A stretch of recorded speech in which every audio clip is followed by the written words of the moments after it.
Hello hi yes Elizabeth പറയൂ. എനിക്കോ ഒന്നാം സമ്മാനോ? ഓൾ കേരള ലെവലോ? Oh my god I can't believe it. Okay okay by.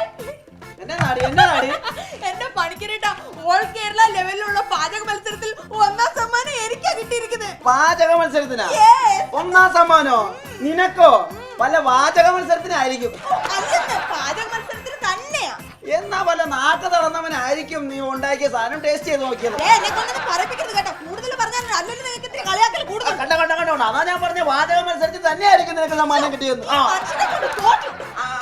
Okay എന്നാൽ എത്ര പേരുണ്ടായിരുന്നു മത്സരത്തിന്? ഞങ്ങളുടെ ക്ലബിലെ മിസസ് തോമസും മിസസ് ജോർജും എലിസബത്തും പിന്നെ ഞാനും. അയ്യേ, നിന്റെ ക്ലബിലെ വെറും 4 പേര് മത്സരിച്ചതിനാണ് നിനക്ക് ഓൾ കേരള ലെവലിൽ ഒന്നാം സമ്മാനം ലഭിച്ചത്. മത്സരിച്ചത് 4 പേരാണെങ്കിലും സമ്മാനം കിട്ടിയത് ഓൾ കേരള ലെവലല്ലേ. എന്തെങ്കിലും ഒരു നാഷണൽ അവാർഡ് വിന്നർ ആവണമെന്ന എന്റെ ആഗ്രഹം. അതിനൊരു ബെസ്റ്റ് വഴിയുണ്ട് കമലു. ഇപ്പൊ നിങ്ങൾ ക്ലബിൽ വെച്ച് നടത്തിയ ഓൾ കേരള പാചക മത്സരം അടുത്ത വർഷം അഖിലേന്ത്യാ തലത്തിൽ അങ്ങ് അനൗൺസ് ചെയ്യുക. അപ്പൊ മത്സരിക്കാൻ ഈ 4 പേരെ ഉണ്ടാവുകയുള്ളൂ. നിനക്ക് അഖിലേന്ത്യാ സമ്മാനം ലഭിക്കുകയും ചെയ്യും. പിന്നെ ജഡ്ജസിനെ തീരുമാനിക്കുന്ന നീ ആയതുകൊണ്ട് നിനക്ക് ഒന്നാം സമ്മാനം ഉറപ്പാ. എന്റെ പണിക്കരേട്ട ഇപ്പൊ കേബിൾ ടിവിക്കാരെ എന്നെ ഇന്റർവ്യൂ എടുക്കാൻ വരും. അപ്പോഴെങ്കിലും നിങ്ങൾ കുറച്ച് ഡീസന്റ് ആയിട്ട് ഇരിക്കണം. ഓ, നിനക്കൊരു ഡൂക്കളി അവാർഡ് കിട്ടിയപ്പോ എനിക്കിപ്പോ ഡീസൻസ് ഇല്ല. ഇക്കടക്കിന് നിനക്ക് വല്ല നാഷണൽ അവാർഡ് കിട്ടിയാ നീ എന്നെ ഡൈവോഴ്സ് ചെയ്യല്ലോടി. എന്റെ ഈശ്വര, ലോകത്ത് ഒരുപാട് ഭർത്താക്കന്മാരുണ്ട്, പക്ഷെ ഇങ്ങനെ ഒരെണ്ണത്തിന് ഞാൻ ജീവിതത്തിൽ കണ്ടിട്ടില്ല. അപ്പൊ എന്നെ കൂടാതെ നിനക്ക് ലോകത്ത് ഒരുപാട് ഭർത്താക്കന്മാരുണ്ടല്ലേ? അയ്യോ ദൈവമേ, ഇങ്ങനെ ഒരു മനുഷ്യൻ. അത് പോട്ടെ, നിന്നെ ആരെ ഇന്റർവ്യൂ ചെയ്യാൻ വരുന്നത്? പണിക്കരേട്ടാ, സിറ്റി കേബിളിന്നാ. ആണോ? ഈ സിറ്റി കേബിൾ നടത്തുന്ന ആരാന്നറിയാവോ? ഞങ്ങളുടെ ക്ലബിലെ മിസസ് ജോണിന്റെ ഹസ്ബൻഡ് മിസ്റ്റർ ജോണാ. മിസ്റ്റർ ജോൺ എന്നെ എപ്പോഴും കാണുമ്പോ ചോദിക്കും, മിസസ് പണിക്കറിന്റെ ഒരു ഇന്റർവ്യൂ എന്താ തരാതെ, മിസസ് പണിക്കറിന്റെ ഒരു ഇന്റർവ്യൂ എന്താ തരാതെ. എന്റെ ഈശ്വര, ഇപ്പഴാ ഒരു ചാൻസ് കിട്ടിയത്. അങ്ങനെ അതും അതേ പണിക്കരേട്ടാ, അവര് വന്നെന്ന് തോന്നുന്നു. നീറ്റ് ആയിട്ടൊക്കെ ഇരിക്കണം കേട്ടോ. Yes come in. നമസ്കാരം. മനസ്സിലായി കാണുമല്ലോ, ഞാൻ സിറ്റി കേബിളിൽ നിന്ന് വരികയാണ് ഒരു ഇന്റർവ്യൂ ചെയ്യാനായിട്ട്. അപ്പൊ മാഡം, ഞാനൊന്ന് ചോദിച്ചു തുടങ്ങിക്കോട്ടെ? അപ്പോഴേ മേഡത്തിനാണ് ഈ പ്രാവശ്യത്തെ ഏറ്റവും നല്ല കുക്കിങ്ങിനുള്ള മറിയാമ്മ അവാർഡ് കിട്ടിയെന്ന് ഞങ്ങൾ അറിഞ്ഞു. അപ്പൊ അതിനെ കുറിച്ചൊന്ന് പറയാമോ? കുക്കിങ്ങിനെ കുറിച്ചാണോ? അതെ. കുക്കിങ്ങിനെ കുറിച്ച് പറയുകയാണെങ്കിൽ ഞാൻ വളരെ ചെറുപ്പം തൊട്ട് വളരെ നല്ല കുക്കായിരുന്നു. ഒരുപാട് ഡിഷസ് ഉണ്ടാക്കാൻ എനിക്ക് അറിയാം. കാരണം പരമ്പരാഗതമായിട്ട് എന്റെ അച്ഛൻ, അപ്പൂപ്പൻ, മുത്തച്ഛൻ, മുത്തച്ഛന്റെ അപ്പൂപ്പൻ, അപ്പൂപ്പന്റെ മുത്തച്ഛൻ എല്ലാവരും കുക്കായിരുന്നു. അപ്പൂപ്പനും അമ്മൂമ്മൊക്കെ പാചക പണിക്ക് പോയിരുന്നോടി? ആവശ്യമില്ലാതെ ചോദിച്ചെന്നെ നാട്ടിക്കരുതെന്ന് പറഞ്ഞിട്ടുണ്ട്. പിന്നെ മാത്രമല്ല, ചെറുതിലെ തൊട്ട് ഞാൻ ഒരുപാട് കുക്കറി ബുക്സ് ഒക്കെ വായിച്ചിട്ടുണ്ട്. അതിൽ നിന്നാണ് എനിക്ക് ഇൻസ്പിറേഷൻ കിട്ടിയത്. ഏതൊക്കെ പുസ്തകങ്ങളാണ് വായിച്ചിട്ടുള്ളത്? വായിച്ചിട്ടുള്ളത് ഏതൊക്കെയാന്ന് ചോദിച്ചാല് ഷേക്സ്പിയറിന്റെ ഷേക്സ്പിയർ. അതെ അതെ അതെ, അതെങ്ങനെ പറഞ്ഞാൽ നിങ്ങൾക്ക് എന്താ? ആ പുള്ളിക്കാരന്റെ പുസ്തകങ്ങൾ വായിച്ചിട്ടുണ്ട്, മാക്ബത്തിന്റെ പുസ്തകങ്ങൾ വായിച്ചിട്ടുണ്ട്, പിക്കാസോയുടെ പുസ്തകങ്ങൾ വായിച്ചിട്ടുണ്ട്, പിന്നെ റഷ്യ, അങ്ങനെ ഒരുപാട് പുസ്തകങ്ങൾ വായിച്ചിട്ടുണ്ട്. മാഡം, ഈ കലാപരമായിട്ട് എങ്ങനെയാണ് ശരിക്കും? അയ്യോ, കലാപരമായി ചോദിക്കുകയാണെങ്കിൽ ഞാൻ വളരെ ചെറുപ്പം തൊട്ട് കലയിലും സാഹിത്യത്തിലും സ്പോർട്സിലും ഒക്കെ ഞാൻ ഭയങ്കര മിടുക്കിയായിരുന്നു. വലുതായി കഴിഞ്ഞപ്പോ ഞാൻ ഒരുപാട് ബിസി ആയതുകൊണ്ട് അതിലൊന്നും ശ്രദ്ധ കൊടുക്കാറില്ല. അല്ല, അപ്പൊ മാഡം, ഈ കുക്കിങ്ങിനോടും താല്പര്യമുള്ള പോലെ തന്നെ സൗന്ദര്യത്തിലും ഒരുപാട് ശ്രദ്ധിക്കുന്ന ഒരാളാണെന്ന് ഞാൻ കേട്ടിട്ടുണ്ട്. പറഞ്ഞോ. സൗന്ദര്യത്തിന്റെ കാര്യം ചോദിക്കുകയാണെങ്കിൽ ഞാൻ വളരെ അധികം സൂക്ഷിക്കുന്ന ഒരു കാര്യമാണ് കേട്ടോ. അതുകൊണ്ടാണ് ഞങ്ങൾ കുട്ടികൾ പോലും വേണ്ടാന്ന് വെച്ചത്. കഴിഞ്ഞ ദിവസം ഞാൻ അറിഞ്ഞിരുന്നു ഈ സിനിമയിലേക്കൊക്കെ വിളിച്ചിരുന്നു. സിനിമയിലേക്ക് വിളിച്ചിരുന്നു. ഹോങ്കോങ് എന്ന സിനിമയിൽ അഭിനയിക്കാൻ ഞാൻ അടുത്ത ആഴ്ച തന്നെ കിങ് കോങ്ങിലേക്ക് പോകും. കിങ് കോങ്ങിൽ അഭിനയിക്കാൻ ഹോങ്കോങ്ങിലേക്ക് പോകുന്നുണ്ട്. എങ്ങോട്ട് പോയാ നിങ്ങൾക്ക് എന്താ? അപ്പൊ ഈ പിക്കാസിനെ കുറിച്ച് നിങ്ങളുടെ അഭിപ്രായം എന്താ? മണ്ണ് മന്താൻ ഏറ്റവും നല്ല ഉപകരണമാണ് പിക്കാസോ. പിക്കാസോ അല്ല, പിക്കാസോ. പിക്കാസോയുടെ ബാലസാഹിത്യമായ ട്വിങ്കിൾ ട്വിങ്കിൾ ലിറ്റിൽ സ്റ്റാർ എനിക്ക് വളരെയധികം ഇഷ്ടപ്പെട്ടു. വളരെ ഹൃദയസ്പർശിയായ ഒരു ചെറുകഥയാണത്.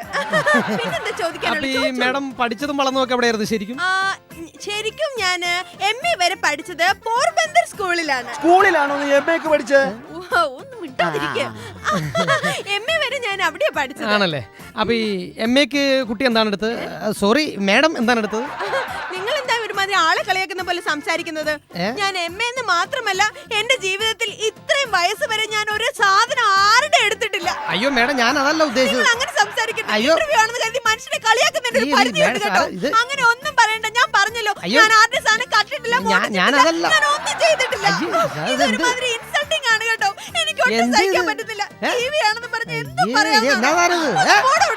എന്റെ കമലു, അവൻ ചോദിച്ചത് എന്താന്ന് നിനക്ക് മനസ്സിലായില്ലേ? എമ്മേക്ക് പഠിക്കുമ്പോ നീ ഏത് സബ്ജക്റ്റ് ആണ് എടുത്തതെന്നാണ് ചോദിച്ചത്.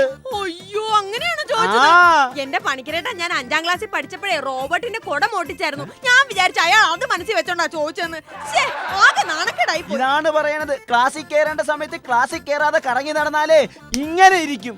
Is it true? Yes. പ്രിയമുള്ളവരെ, മിമിക്സ് പരേഡ് എന്ന കലാരൂപത്തിന് 25 വർഷം പൂർത്തിയായിരിക്കുകയാണ്. ഈ അവസരത്തിൽ മിമിക്സ് പരേഡ് രംഗത്ത് നിരവധി സ്ത്രീ കഥാപാത്രങ്ങൾ ചെയ്യുന്ന കലാകാരന്മാർ രംഗത്ത് വന്നിരിക്കുകയാണ്. അതിൽ ശ്രദ്ധേയനാണ് ശ്രീ സജി ഒച്ചിറ. സജി, എത്ര വർഷമായി ഇത്തരം സ്ത്രീ കഥാപാത്രങ്ങൾ ചെയ്യാൻ തുടങ്ങിയിട്ട്? 12 വർഷമായി.